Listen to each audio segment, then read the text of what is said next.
Hello and welcome to EazyRepair.com.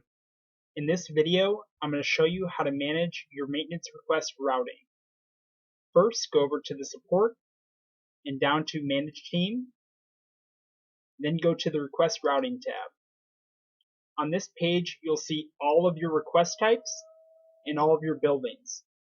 This specifies who receives or who is assigned each maintenance request based on the building and the request type assigned.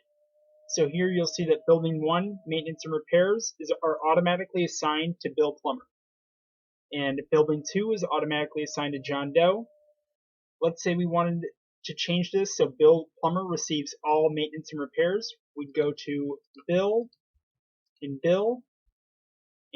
if we hit Save Changes, anytime we create a maintenance and repairs request, it'll get assigned to Bill Plumber.